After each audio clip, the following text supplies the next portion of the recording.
오늘 요번 세션의 주제는 이제 커스텀 엔진 에이전트를 이제 말씀드릴 텐데요.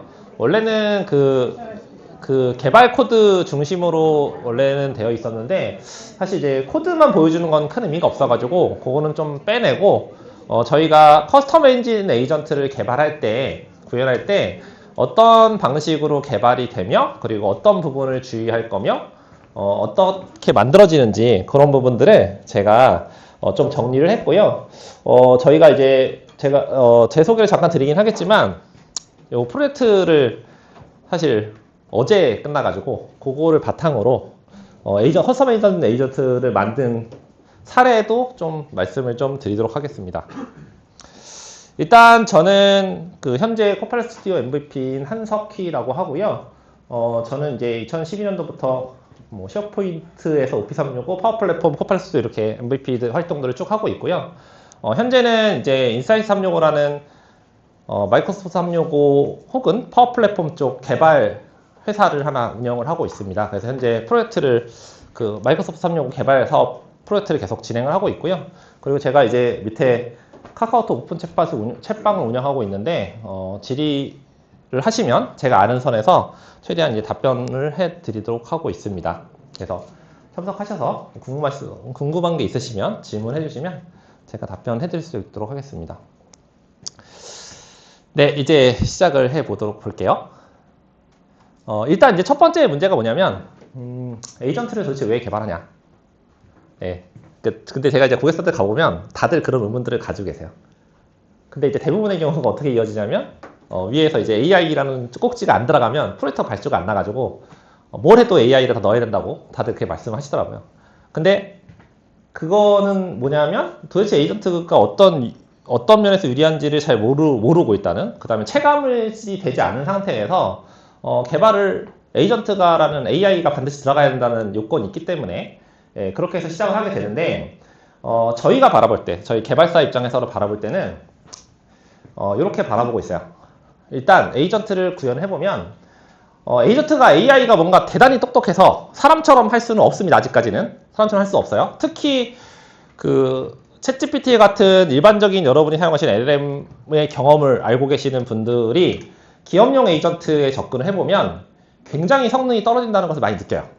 그거는 LLM의 엔진이라든가 이런 그 문제가 아니고요. 기업이 가지고 있는 독특한 특징 때문에 그래요. 그건 제가 왜 그런지 말씀을 드릴게요.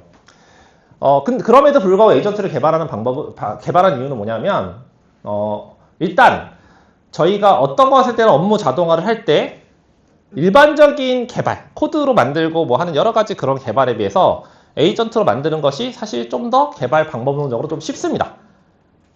쉬워요. 개발 방법이 좀 쉽습니다. 그리고 개발 방법이 쉽다는 얘기는 개발을 하는 데 있어서 시간과 노력이 적게 드는 것뿐만이 아니고 그 개발자의 수준이 좀 낮아도 예전처럼 굉장히 고급 개발자가 들어오지 않더라도 낮은 개발자가 들어오더라도 웬만큼 퀄리티를 만들어낼 수 있다는 거예요. 그게 이유가 뭐냐면 중간에 이게 AI가 끼어있기 때문에 그 AI가 되게 복잡한 일을 대신해주고 그거를 구조적으로 연결하는 부분만 이제 실제 개발자가 담당해서 구현을 하거든요. 그런 부분이 있고요.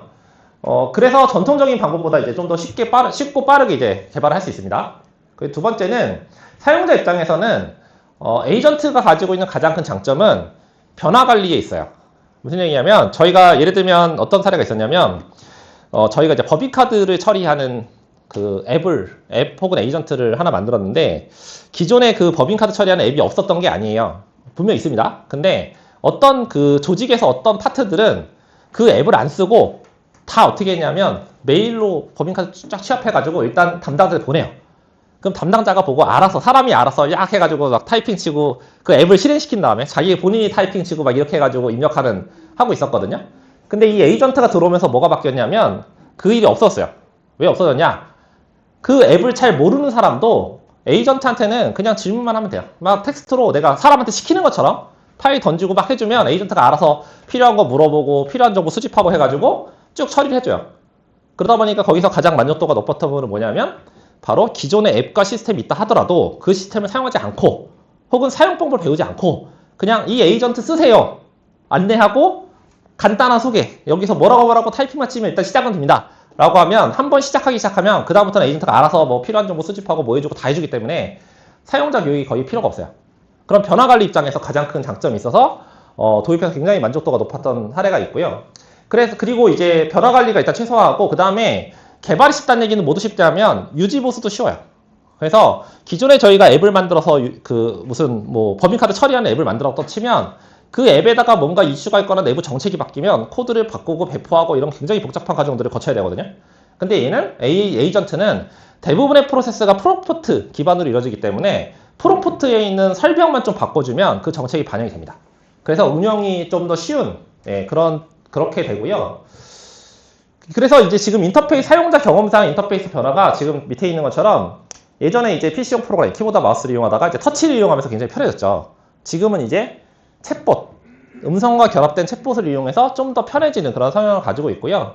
그래서 이렇게 사용자 경험을 편하게 하기 위해서 에이전트를 개발하는데, 근데 여기서 이제 어떤 허들이 있냐면 어떤 조직이 지금처럼 페인 포인트가 없어요. 예를 들면 프로그램 어복을 쓰고 있는데 모든 사람이 잘 쓰고 있어요. 익숙해져서.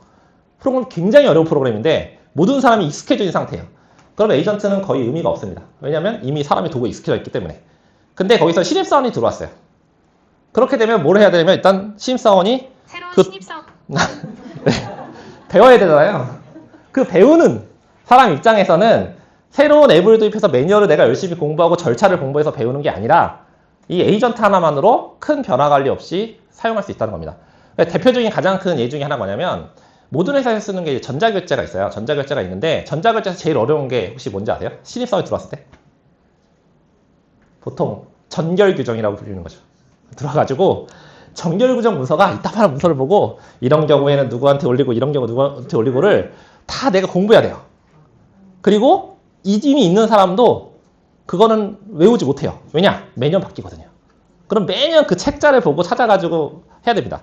근데 이 에이전트의 정결 규정이 들어오면서 어떻게 됐냐면 물어보면 돼요. 예를 들면 제가 이제 부동산 회사에 이제 에이전트 하나 만들어줬는데 거기서는 정결 규정이 제일 중요한 키 문서였어요. 그래서 거기다가 뭐 자산 5천억 이상 매각할 때는 정결 규정이 뭐야? 라고 질문하면 얘가 자산 5천억 이상일 때는 뭐 이런 자산이 있고 이런 자산에서는 이렇게 규정되어야 되고 이런 자산인데 이렇게 되어야 됩니다.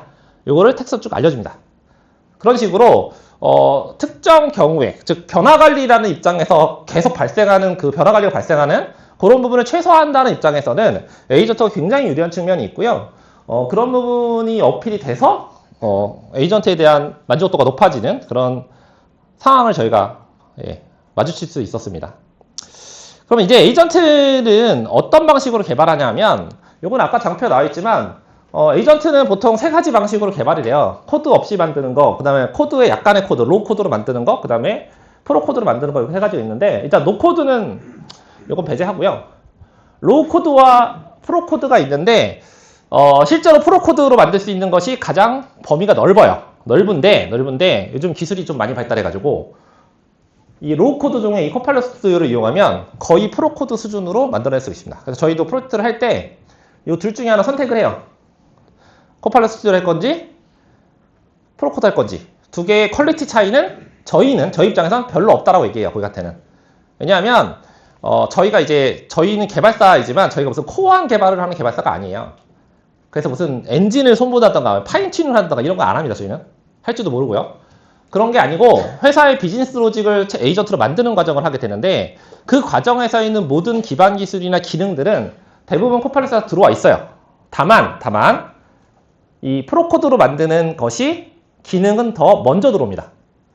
그리고 좀 있다가 코파일럿에 들어와요. 그래서 가장 최신 기술을 적용하려면 프로코드 쓰셔야 돼요. 왜냐면 여기 아직 적용 안 돼 있기 때문에. 그래서 저희가 근데 이 차이가 점점 갭이 줄어들더라고요. 그러니까 예를 들면 저희가 이제 에이전트 투 에이전트로 연결해가지고 뭐 어댑티브 카드 보내고 이런 프로그램을 만들었는데 예전에는 코파일럿 스토어가 안 됐는데 한 3개월 있으니까 되더라고요. 그래서 그렇게 큰 차이가 벌어지지 않습니다. 기능상으로. 그리고 이제 꼭 물어보시는 것들이 있어요. 뭐냐면 프로 코드로 만들면 로우 코드로 만드는 거에 비해 성능이 훨씬 더 좋아지지 않느냐. 그거는 장담할 수 없어요. 좋아질 수도 있고 똑같을 수도 있습니다. 그건 케이스 바이 케이스이기 때문에 좀 명확하지 않습니다. 다만 이제 프로코드의 장점들은 뭐 파인튠도 되고 LLM 모델 선택할 수 있고 뭐 그다음에 외부 시스템 연동이 좀 더 쉽고 쉬운 게 아니라 좀 다양하게 할 수 있고 이런 부분도 있긴 한데 지금까지는 저희가 둘 다 개발해본 입장에서는 차이가 대단히 크지는 않다. 미묘한 차이는 있지만 대단히 크지 않다. 이렇게 말씀을 드릴 거고요. 네, 방법론은 어쨌든 두 개 다 있다. 근데 기본 아이고 자석이 잠시만요. 이거 어떻게 하는 거예요? 죄송해요. 됐습니다. 자석이어서 붙어버렸네요. 네. 자, 그래서 이 두 가지 보통 방식을 개발하고, 그리고 에이전트 빌더도 점점 기술이 좋아져요. 그래서, 에이전트 빌드도 코파일럿 스튜디오만큼의 개발이 가능한 수준까지 지금 많이 올라와 있는 상태예요. 그래서 지금 점점 이 로우코드 기반의 기술들이 프로코드만큼 기능들이 많이 올라와가지고 저희는 적극적으로 많이 활용을 하고 있습니다. 에이전트 SDK가 이제 프로코드가 쓰는 건데요. 이거는 근데 여기서 코드를 설명드리긴 약간 시간도 그렇고 별로 이렇게 눈에 띄지가 않아가지고 그냥 이 사이트에 들어가셔가지고 따라하기 한번 해보시면 대충 하실 수 있습니다. 그러니까 내가 개발을 전혀 몰라도 정말 따라하기 잘 돼 있고 되게 쉬워요. 그리고 솔직히 말하면 요즘에 프로코드들도 로우코드나 노코드처럼 대부분 그 라이브러리를 이용해서 클릭하고 여기서 선택지만 가지고 조정하는 거고 그 다음에 설정값 변경으로 대부분의 것들이 해결이 되거든요. 그래서 생각보다 어렵지 않습니다. 그냥 코드일 뿐이지. 네, 방법론 자체는 어렵지 않고요. 그래서 이건 한번 따라해 보시면 될 것 같고 그래서 이건 패스할게요. 네. 자, 그러면 아까 말씀드린 것처럼 에이전트 SK하고 이제 코파일럿 스튜디오를 개발한 차이는 대부분 기능은 말씀을 비슷하게 구현할 수 있습니다. 근데 이제 코파일럿 스튜디오는 그 서비스로 제공되는 거기 때문에 LLM 모델은 차이는 있어요. 예를 들면 지금 코파일럿 스튜디오가 선택할 수 있는 건 4.1, 4.1 미니, 5, 그 다음에 뭐 클로드, 소넷 뭐 이런 거 선택하실 수 있는데 만약에 이 프로코드로 개발하게 되면 LLM 모델을 뭐 구글에 있는 것도 선택할 수도 있고요. 그 다음에 요즘에 그룹 같은 거 이런 것도 선택할 수 있어서 좀 확장성은 대단히 자유롭게 모델을 선택할 수는 있습니다. 네, 그런 장점들이 있고요. 그리고 이제 개발을 하다 보면 코파일럿 스튜디오 가지고 있는 단점은 UI 기반이에요. 개발이 쉬워요. 근데 그 노드가 커지고 기능이 복잡하기 시작하면 그다음부터 굉장히 어려운 상황들이 발생합니다. 뭐냐면 보통 이제 에이전트 개발은 대부분 뭐가 중심이냐면 제시도가 중심이에요. 일반 코드하고 다릅니다. 일반 코드는 저희가 로직을 잘 설계해가지고 잘 만들면 거기서 몇 가지 테스트만 해가지고 잘 하면 되는데 얘는 거의 블랙박스형이 너무 많아가지고 프로그램 개발할 때 정말 수천 번을 프롬프트 만들어서 돌려보고 또 돌려보고 또 돌려보고 이것을 계속 반복하게 되거든요. 그 반복할 때 코파일럿 스튜디오에 비해서 에이전트 SK 쓰는 게 훨씬 더 생산성이 높습니다. 그래서 복잡한 시스템을 구성할 때는 개발을 해보시면 코파일럿 스튜디오는 하나 뭘 고쳐가지고 배포하고 옮기는데 시간이 꽤 걸려요. 그래서 한 번 하는데 뭐 한 1분 걸리는 척 쳐요. 코파일럿 스튜디오는. 근데 이제 SK는 10초 만에 돼요. 근데 이 작업을 뭐 수만 번을 해야 돼요. 그러면 시간이 엄청 벌어집니다. 그래서 개발자들이 이제 코파일럿 스튜디오 처음에 만들고 저는 어떻게 하냐면 코파일럿 스튜디오를 1차적으로 프로토타입을 만든 다음에 걔를 이제 코드로 옮기거든요. 거기서 이제 코드로 옮기고 나면 그 제시도가 편해가지고 그 생산성이 엄청나게 차이 많이 난다고 그렇게 얘기를 합니다. 네, 그런 부분이 있고요. 다만 이 에이전트 SK도 이게 SDK잖아요. 그럼 얘는 일정 부분 규격화되어 있어요. 근데 이 에이전트 SK가 너무 그 근래에 나온 거다 보니까 옛날 방식을 지원 안 합니다. 근데 이제 코파일럿 스튜디오는 옛날 방식과 현대 방식을 같이 지원해요. 그래서 예를 들면 이런 경우가 있어요. 저희가 이제 에이전트 구할 때 멀티턴이라고 해가지고 서로 대화를 챗봇하고 티키타카 하는 이런 게 있잖아요. 근데 에이전트 SDK는 멀티턴을 아무것도 안 해도 기본 지원인데 싱글턴을 구현할 수가 없어요. 싱글턴이 필요한 경우가 있어요. 하다 보면. 근데 이거는 싱글턴 구현이 더 어려워요. 왜냐하면 싱글턴이 옛날 방식인데 그 옛날 방식을 지원 안 하거든요. 그럼 제가 코드를 다 짜가지고 넣어야 돼요. 그래서 굉장히 어렵고요.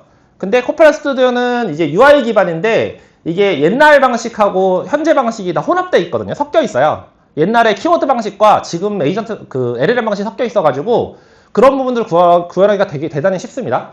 그런 장점들이 있어요. 그래서 저희가 이제 제가 나중에 이제 데모 보여드릴 때 전통적인 키워드 방식이 어떤 건지를 좀 말씀을 드릴게요. 그래서 전통적인 키워드 방식도 반드시 필요합니다. 그래서 그 두 가지 차이가 있어서 두 개가 어떤 게 더 무조건 좋다라고 판단할 수는 없고요. 각각의 상황에 따라서 코팔 스튜디오로 하는 경우도 있고 에이전트 저희 기본 개발로 하는 경우도 있고요. 그리고 여기에는 표시 안 돼 있지만 라이센스는 고려하셔야 됩니다. 이거는 따로 말씀 안 드릴게요. 어쨌든 라이센스 차이가 있기 때문에 그건 좀 따로 고민하셔야 돼요. 자, 이제 실제로 개발에 들어갔을 때 크게 이제 아키텍처로 보면 크게 세 가지 요소, 널리지와 스킬, 어터너비 이 세 가지 요소로서 이제 구현을 하게 되는데, 처음에 이제 널리지 관련된 얘기를 해볼게요. 널리지는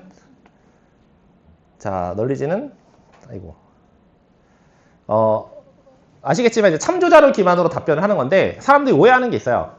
제가 얘기를 하다 보면 다들 자료를 올려서 학습한다라고 얘기를 해요. 근데 아시겠지만 참조자는 학습이 아닙니다. 검색입니다, 검색.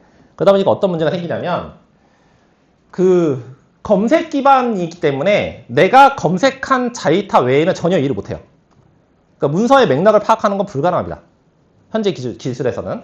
그래서 그러다 보니 어떤 이 문제가 생기는 거예요. 인터넷은 굉장히 많은 문서가 있고, 그래서 동일한 주제에 다양한 문서들이 있어서 걔네들을 검색해가지고 조합하면 제대로 된 답변이 나옵니다. 근데 회사 내 문서는 그렇지 않아요. 데이터가 없어요. 문서 딸랑 한 개. 근데 검색이 그걸 놓친다? 그럼 답이 안 나옵니다. 혹은 문서가 비슷한 문서가 두 개가 있어요. 근데 내가 원하는 건 첫 번째 문서인데 두 번째 문서가 우선순위가 높아요. 검색 우선순위가. 그럼 얘가 두 번째 문서만 주구장창 답변해요. 그래서 답변의 품질이 대단히 떨어집니다. 그래서 이제 회사 내에서 저희가 도입한 사례들을 많이 봤는데 대부분의 불만이 다 품질이에요. 검색했을 때 품질이 안 나와요. 생각보다 안 나옵니다. 정말 안 나와요. 네. 그래서 테스트 할 때는 잘 되는데 실제로 회사 내에 있는 뭐 수십 개 혹은 수백 개 문서를 올려놓고 테스트 돌려보면 되게 엉뚱한 답 많이 하고요. 중요한 문서일수록 엉뚱한 답을 많이 합니다. 특히 아까 말씀드린 전결 규정 같은 경우는 거의 답변 못해요. 그 회사 내에 있는 문서로는. 그런 부분이 있어서 이게 품질을 높이려면 원본 문서를 다 고쳐줘야 됩니다. 그게 이 에이전트 프로젝트에서 가장 힘든 점이에요. 기술적 난이도 높진 않지만 엄청난 시간과 노력을 들여서 사람이 붙어가지고 원본 문서를 다 뒤져가지고 고쳐야 돼요.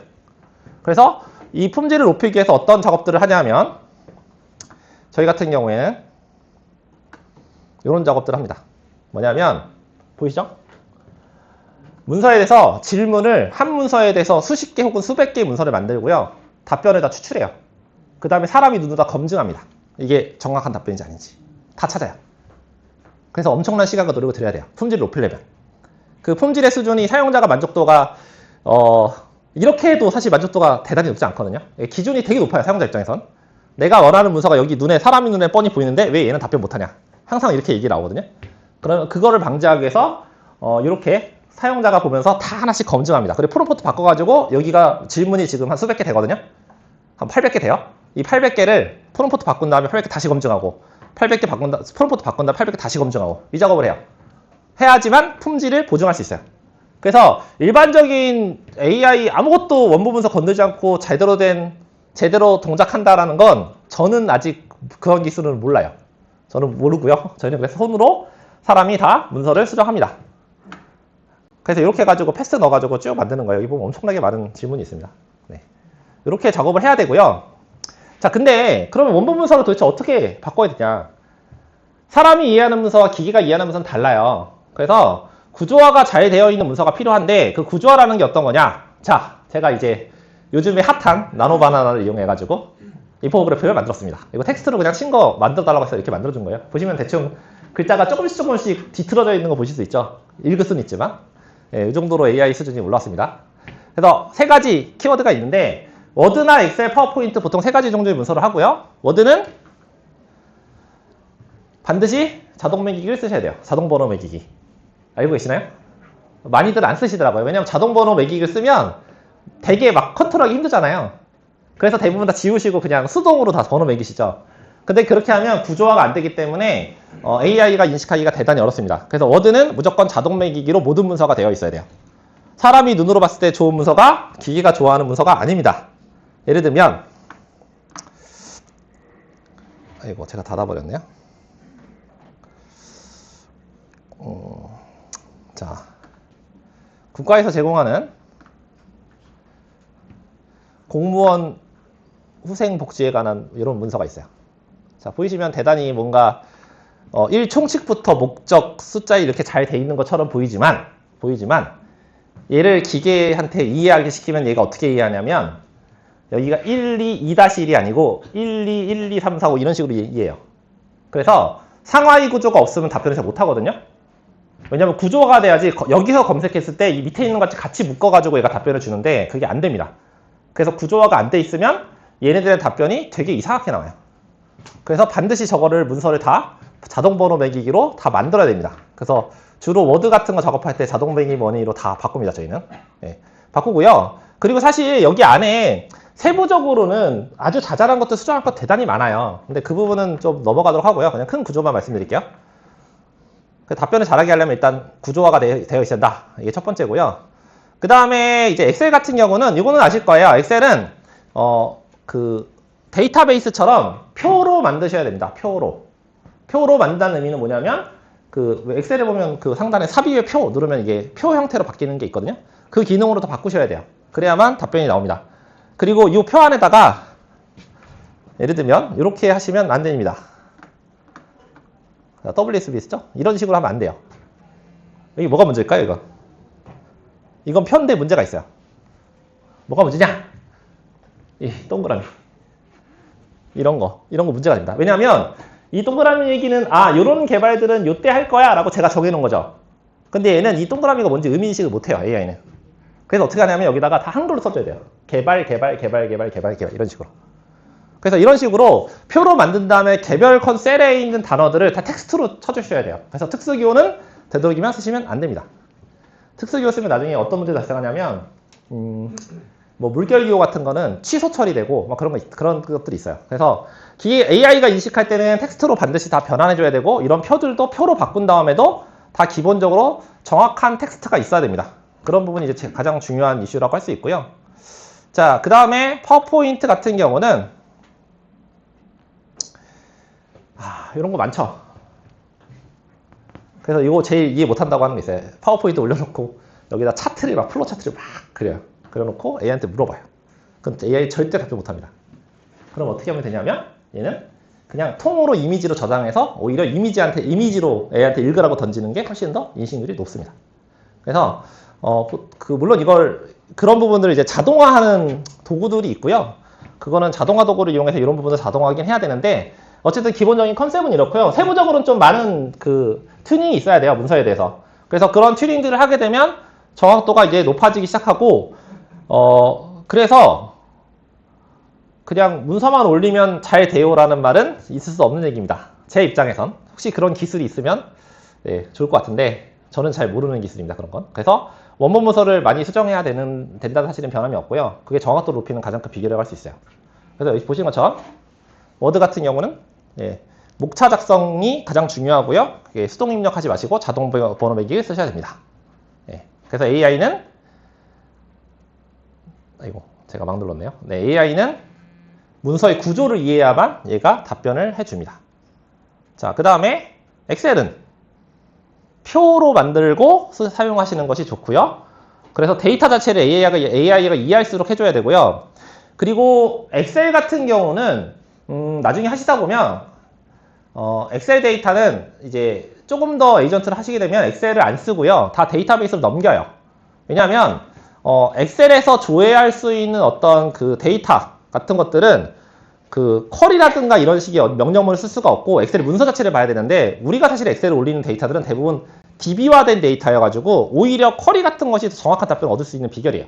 그래서 엑셀 코파일럿 실행시켜서 무슨 차트가 아니에요. 통계 자료 같은 거 해가지고 뭘 찾아라 하면은 엑셀이 갑자기 코파일럿에서는 파이썬 코드를 만들어서 실행하시는 거 볼 수 있어요.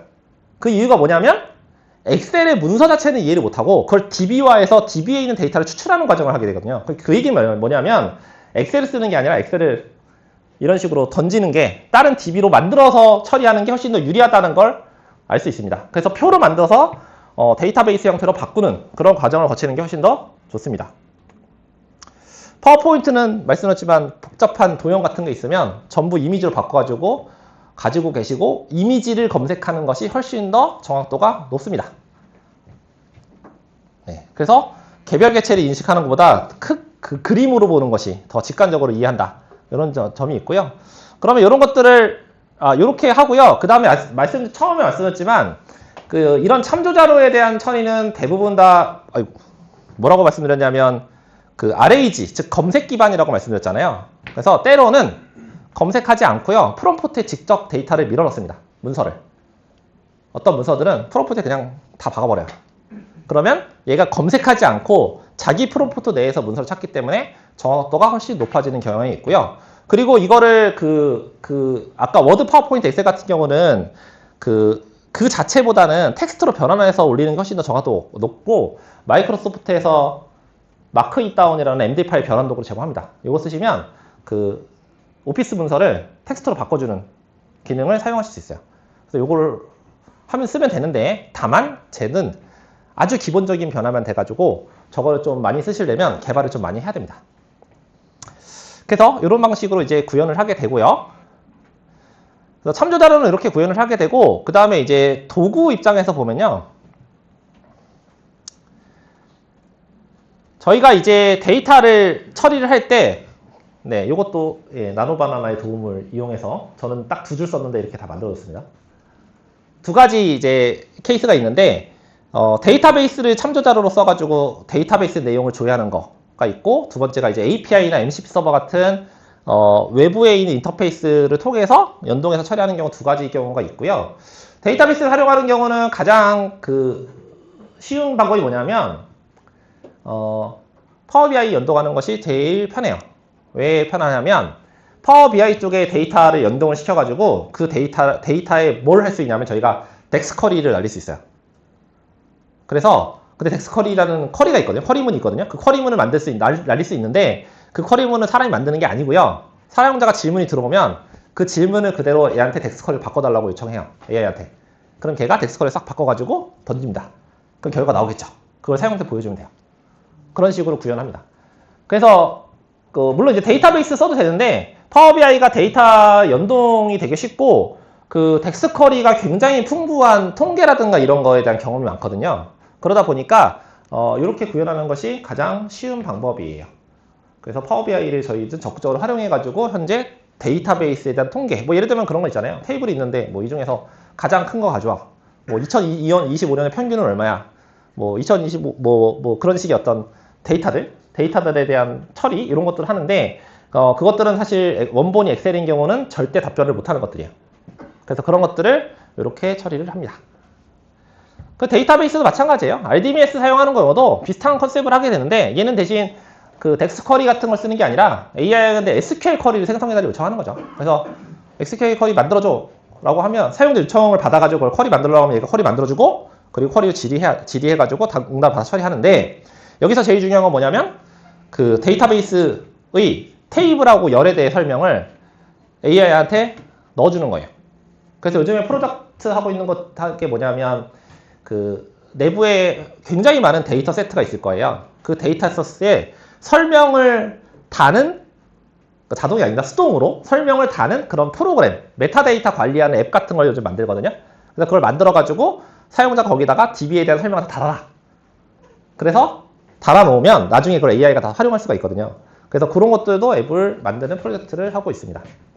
그렇게 하면 추후에 이제 AI가 그러니까 데이터베이스에 대한 통계라든가 이런 걸 가져오기가 편하기 때문에 사전에 미리 메타데이터 같은 거 많이 준비를 해놔야 돼요. 그래서 데이터베이스에 대한 테이블 및 열에 대해서 설명을 잘 달아놓으면 나중에 다 활용할 수 있다.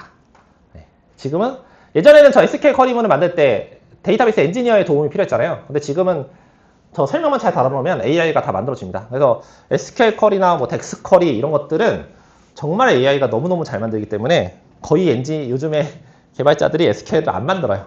머리 안 씁니다. 그냥 설명 달아서 던지면 걔가 다 만들어줍니다. 그래서 점점 SQL을 생산하는 능력이 떨어지고 있어요. AI 없이는. 그리고 API를 활용하는 경우는 이거 MCP도 마찬가지인데요. API는 아시겠지만 입출력 값이 정해져 있잖아요. 그러다 보니까 입력값을 받도록 A한테 요구하고요. 그리고 그 입력값이 모두 입력됐을 때 호출되고 결과값을 사용자한테 보는 방식으로 구현이 됩니다. API 호출은 어차피 API 사용 방법은 다 비슷하기 때문에 지금은 다 REST API 많이 쓰고 다 리턴은 JSON으로 받고 하는 기본적인 구조가 정해져 있기 때문에 사실 뭐 사용 방법이 어려운 건 없고요.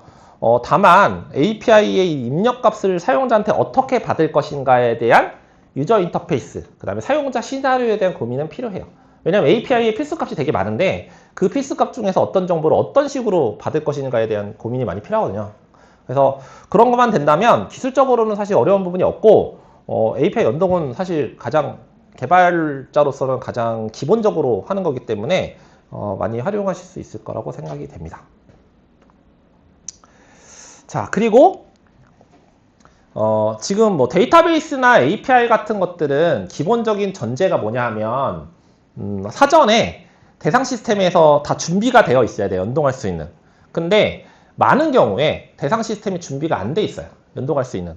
그러면 저희가 선택할 수 있는 방안이 이제 RPA죠. 그래서 레거 시스템에 접속해서 접속을 하되 사용자 인터페이스로 연동하는 것이 아니라 그냥 사용자 PC에 내가 들어가서 직접 사람이 하는 것처럼 마우스 클릭 해가지고 실행하는 이런 구조로 이제 연동하게 되고요. 요 RPA와 연동하기 위한 수단으로 이제 마이크로소프트는 이제 파워 오토메이트 데스크탑 같은 거 제공하고요. 뭐 전 세계에서는 UiPath 많이 쓰고요. 저희도 이제 에이전트하고 UiPath 연동해가지고 예를 들면 에이전트에서 이렇게 텍스트로 막 말로 이렇게 뭐 해달라고 요청하면 그게 RPA에서 자동으로 실행되는 프로젝트를 했었거든요. 그래서 그런 것이 가능하기 때문에 어떠한 경우라도 현재 연동은 다 가능하다라고 얘기할 수 있고요. 에이전트를 통해서 이제 연동하는 시나리오가 점점 늘고 있어요. 그리고 이제 마이크로소프트는 아까 이재상 MVP님이 보여주시긴 하셨는데 RPA 쪽에서 컴퓨터 위주라고 해서 그 기존의 전통적인 RPA는 실제로 제가 너무 느려가지고 제가 동영상 찍긴 했는데 기존의 RPA는 사실 그런 거였잖아요. 정해진 포맷에 정해진 입력값에 들어가가지고 제가 클릭하는 걸 저희 다 코드로 만들어야 되거든요. 뭐 예를 들면 검색창 클릭하면 검색창 그 엘리먼트 뽑아가지고 HTML 엘리먼트 뽑아가지고 거기 클릭하고 텍스트 입력하고 뭐 이런 식으로 쭉 다 만들었어야 되는데 지금은 그것조차도 AI가 해줘서 지금 제가 지침이 이렇게 돼 있어요. 네이버에 들어가가지고 마이크로소프트 검색해가 주소 확보해 라고 지침만 내리면 얘가 알아서 그걸 수행을 합니다. 자, 수행을 하는데 지금 얘가 너무 느리기 때문에 보시면 자 브라우저를 자기가 띄우고요. 컴퓨터인데 열어가지고 그 다음에 여기 보면 네이버에 들어가가지고 엄청 오래 걸리죠. 그래서 쭉 검색합니다. 마이크로소프트가 쳤죠? 그리고 검색하고요. 그리고 주소를 확보한 다음에 얘가 뭔 짓을 하냐면 지가 알아서 이 영문판이니까 어떻게 처리하냐면 얘를 가져다가 브라우저를 하나 띄워가지고요. 뭐 이것저것 뭐 자기가 알아서 뭘 하네요. 뭔지는 잘 모르겠어요. 쭉 가서 브라우저를 하나 띄워가지고 번역기를 실행한 다음에 빙 번역기에 돌려가지고 한글로 돌려서 영어로 되는 영문 주소를 찾아오는 거예요. 얘가 왜 이렇게 하는지는 잘 모르겠습니다. 근데 어쨌든 제가 원한 건 그냥 마이크로소프트 검색해서 주소 알려달라고 딱 그거고요. 그랬더니 얘가 알아서 자기가 알아서 지도 열어가지고 검색한 다음에 결과 가져온 다음에 번역기 돌려가서 번역된 결과를 저희가 리턴해줬죠. 이런 식으로 RPA 입장에서도 옛날처럼 RPA 한 땀 한 땀 제가 클릭해서 만드는 게 아니라 어느 정도의 지침으로 명령만 내리면 얘가 알아서 쫓아가가지고 다 이렇게 클릭해서 다 할 수 있는 그런 수준까지 현재 올라와 있는 상황이에요. 자, 이것이 이제 GA가 돼가지고 아마 여러분들 쓰실 수 있을 겁니다. 저도 제 거에 올라와 있더라고요. 근데 다만 이게 딱 봐도 가격이 만만치 않을 거라고 생각이 들죠. 그래서 이런 식으로 해서 RPA 연동이 시행되기 때문에 레거시한 시스템에서도 여러분들 충분히 그 에이전트와 RPA 연동해가지고 활용할 수 있는 다양한 시나리오를 이제 고민해 보실 수 있을 거라고 생각이 됩니다. 그래서 결론은 뭐냐면 여러분들이 사용하시던 어떤 업무 시나리오에서 반복적으로 수행하는 모든 업무를 자동화하는 과정에 있어서 옛날에는 코드 기반으로 자동화를 했다라고 하면 지금은 에이전트 기반으로 자동화할 수 있고 에이전트가 결국은 그 자동화하는 입장에서 보면 좀 더 빠르고 편리하게 할 수 있다. 이렇게 이해하시면 좋을 것 같아요. 그리고 이제 점차 기술이 발달해서 어토노미라는 부분이 있는데 이거 뭐냐면 이런 거예요. 사용자의 행위 없이 자동으로 실행하는 겁니다. 그러니까 지금까지의 에이전트는 내가 채팅으로 뭘 날리거나 뭐 이런 거였는데 그게 아니고 자동으로 조건을 걸어가지고 보시면 뭐 저런 거죠. 영어 메일이 오면 한국어 번역을 자동 한다던가 아니면 메일이 오면 그 본문에 요청 내역이 있으면 거기서 투두 리스트 뽑아가지고 내 투두에 넣어준다던가 아니면 뉴스 같은 거 크롤링 해가지고 수집한 다음에 그 요약한 다음에 요약 정보를 메일 보내준다던가 뭐 이런 식의 여러 가지 행위들을 자동으로 수행하는 것들을 만들어낼 수가 있고요. 기존에 만약에 그 반복 작업을 자동으로 하는 반복 작업을 하던 게 있다라고 하면 그런 건 대부분 자동화 대상이고 자동화를 대상인데 자동화를 할 때 일반 개발할 거냐 아니면 에이전트 같은 AI의 도움을 받을 거냐 이런 부분에 대한 판단이 필요한 거고요. 그 판단에 따라서 이제 적절한 방식을 결정해 가지고 자동화를 수행하시면 됩니다. 그래서 요즘에 저런 자동화 수행, 그러니까 좀 자잘한 자동화 수행 요건이 사실 굉장히 많고요. 그래서 많은 프로젝트를 전제를 하고 있습니다. 그리고 이제 사용자 경험으로 보면 기본적으로 이제 컨셉을 이해하셔야 되는데 RAG, 그러니까 참조 자료를 검색해서 하는 방식은요. 가장 큰 단점이 정확도도 정확도인데요. 엄청 느려요. 한 10초는 걸립니다. 원래 원칙적으로. 근데 이제 챗GPT나 그런 거 쓰시면 검색해서 하는 게 좀 느리지 않다라고 느끼는데 그 느리지 않는 이유는 뭐냐면 검색이 빨리 돼서 그런 게 아니에요. 기본적으로 여러분이 시간 딱 재보시면 뭘 검색하셨을 때 처음부터 끝까지 답 나오는데 보통 한 10초 정도 걸립니다. 근데 이제 문제는 뭐냐면 팀즈는 그걸 이제 대신 이제 어떻게 하냐면 글자가 막 나오잖아요. 스트리밍 방식으로. 근데 팀즈는 스트리밍이 지원이 안 됩니다. 그러다 보니까 사용자가 이렇게 팀즈에서는 뭐 물어보면 딱 답이 끝날 때까지 10초 동안 기다리셔야 돼요. 그래서 속도가 느린 겁니다. 그래서 원칙적으로 속도가 느리다기보다는 사용자 경험의 입장에서 스트리밍이 지원이 안 되는 문제 때문에 속도가 느리다고 느끼시는 거고요. 그리고 실제로 저 RAG를 안 쓰면 단순 도구 호출이라든가 아니면 프롬프트에 문서를 넣어가지고 답변을 얻는 거 이런 것들은 거의 1, 2초 만에 끝나요. 요즘 속도가 엄청 빨라져가지고. 그래서 RAG, 즉 검색 방식이 느리기 때문에 실제로 사용자 경험을 좋게 가져가려면 최대한 RAG는 피해서 만드셔야 돼요. RAG 방식을 어쩔 수 없이 쓰긴 쓰는데 쓰지 않아도 될 부분에 RAG를 쓰는 것은 검색의 답변의 품질 그리고 속도 이런 부분에서 굉장히 많은 희생이 필요합니다. 그래서 그런 부분을 고민하셔야 되고요. 그리고 이제 사용자한테 응답을 줄 때 기본적인 챗봇은 텍스트 기반의 입력과 응답을 주게 돼 있죠. 근데 그렇게 하시면 사용자분들이 별로 좋아하지 않아요. 이건 챗GPT가 아닙니다. 저희가 어떤 액션을 취할 때 사용자가 오히려 좋아하시는 방식은 채팅이 아니고 버튼 클릭이에요. 요청은 내가 채팅을 할 수 있습니다. 하지만 거기서 뭔가를 요청할 때, 그래서 날짜를 골라요. 뭐 날짜가 필요해요 라고 얘기했을 때 타이핑을 날짜로 치게 하는 게 아니고 달력 선택기가 나와서 달력 선택해서 선택하는 것을 사용자가 전통적인 경험으로 그거를 더 좋아하시더라고요. 네, 또 직관적이기도 하고. 그래서 아직까지는 챗봇으로 완전 챗봇으로 타이핑만으로 모든 걸 하는 것을 사용자가 그렇게 좋아하지 않고요. 버튼 클릭이나 인터페이스가 나와서 뭘 하는 것이 훨씬 더 사용자들이 선호해서 저희 같은 경우도 텍스트 기반의 응답으로 하지 않고 전부 다 어댑티브 카드나 앱 같은 거를 만들어서 질문은 사용자가 텍스트로 하지만 응답을 줄 때는 대부분 저런 카드나 이런 형태로 해가지고 좀 더 편리하게 구현하는 그런 방식으로 현재 운영을 하고 있습니다. 네. 자, 이제 대략적인 건 제가 말씀을 드렸고, 그래서 이제 만약에 저희가 이제 뭐 금태에 관련된 에이전트를 개발한다고 하면, 이런 식으로 구현을, 플로우를 짜요. 그래서 예를 들면 금태라고 생각하면 뭐 휴공과 신청하는 거하고, 뭐 근무 시간 변경하는 거하고, 휴공과 규정 확인하는 거, 이런 것들을 이제 저희가 생각을 하잖아요. 이런 생각을 했을 때, 지금은 어떻게 처리하냐면 저기 보시는 것처럼 여러 개의 에이전트로 에이전트 투 에이전트로 구현을 하고요. 왜냐하면 서로 목적이 다르기 때문에 각각 시스템도 다르고 그래서 에이전트를 다 따로 만들고요. 그 따로 만든 거에 대해서 구현을 하거든요. 그래서 제일 처음에 이제 만드는 것이 의도 분석. 사용자가 질문한 게 도대체 뭘 하고 싶은 거냐. 그래서 의도 분석 에이전트를 통해서 에이전트가 어떤 의도인지 분석을 한 다음에 뭐 휴가 신청하면 휴가 신청 에이전트가 동작하면서 먼저 DB 같은 데서 내 자녀 연차 조회하고 그 다음에 휴가 신청 시스템에 접속해가지고 휴가 신청하고 승인이 완료되면 에이전트가 답변해주고 이런 식으로 구현을 하고요. 보시는 것처럼 이렇게 근무시간 변경도 마찬가지고 휴공과 규정 같은 경우는 이제 참조자를 확인해가지고 이제 답변해주는 뭐 이런 식으로 구현을 하게 됩니다. 그래서 보통 이제 하나의 에이전트로 구현하는 케이스는 별로 없고요. 보통은 저희가 저 의도 분석 에이전트에 에이전트를 뭐 한 수십 개씩 넣습니다. 보통은 의도 분석을 해가지고 왜냐하면 사용자가 하나의 에이전트에서 별의별 일을 다 알기를 요구하기 때문에 의도 분석해서 여기다가 보통 뭐 한 최소 대여섯 개 이상의 에이전트를 붙이거나 수십 개의 에이전트 붙여가지고 사용자가 질문하면 그 의도에 맞춰가지고 동작하는 형태로 구현을 하고요. 각 동작마다 다 다른 에이전트가 다른 액션들을 취해야 되기 때문에 그런 액션들을 쭉 리스트를 플로우로 짜가지고 이런 식으로 구현하는 이런 구조를 짜고 있습니다. 그래서 실제로 에이전트를 개발할 때 제일 먼저 해야 될 건 뭐냐면 당연히 요구사항, 뭘 해야 될지를 결정하는 거지만 그 이후에는 대충 에이전트를 이 에이전트는 이라고 저 에이전트 저 A라고 이런 식으로 에이전트 쭉 다 만드셔야 되고 그 에이전트가 가지고 있는 흐름들을 이제 구현하시고 나면 그리고 나서 이걸 가지고 이제 개발을 시작하고요. 그리고 개발은 개발 자체가 사실은 시간이 오래 걸리거나 어렵진 않아요. 개발이 어려운 게 아니에요. 말씀드렸지만 이렇게 만들었다고 해서 과연 의도가 제대로 분석이 되냐? 내가 휴가 신청을 했는데 얘가 휴가 신청 인식하냐? 이게 문제예요.